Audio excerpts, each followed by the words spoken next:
জুলাই আমাদের চিকিৎসক যোদ্ধাদের গল্প, কোন যুদ্ধক্ষেত্রের ডাক্তারদের গল্প কেউ হার মানায়। শুরুতেই আমি মাইলস্টোন স্কুল অ্যান্ড কলেজের বিমান দুর্ঘটনায় গভীর শোক ও দুঃখ প্রকাশ করছি। যারা এখনো হাসপাতালে চিকিৎসাধীন আছেন তাদের দ্রুত আরোগ্য কামনা করছি। এই ভয়াবহ দুর্ঘটনা আমাদের আরেকবার স্মরণ করিয়ে দিয়েছে চিকিৎসক ও স্বাস্থ্যকর্মীদের অবদান, তাদের পেশার মাহাত্ম্য। যখন চারপাশে শুধু আতঙ্ক, কান্না আর অজানা আশঙ্কা, তখন আপনারাই আমাদের আশার আলো।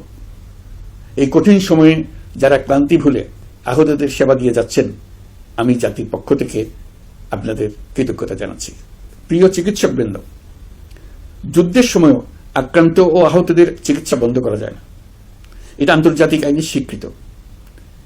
এর ব্যতিক্রম আমরা দেখেছি এই বাংলাদেশে 24শে জুলাই গণ অভ্যুত্থানের দিনগুলোতে।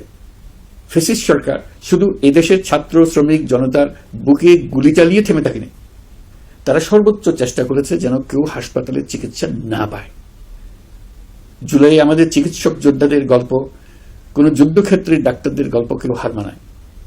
রাস্তায় ছাত্রদের পিটিয়ে রক্তাক্ত করে মেডিকেলে ঢুকেও তাদের উপর হামলা হয়েছিল। ডাক্তার নার্সদের হুমকি ধামকি, নানা রকমের বাধা দেওয়া হয়েছিল। শত শত ছেলে মেয়ে অন্ধত্ব বরণ করেছে।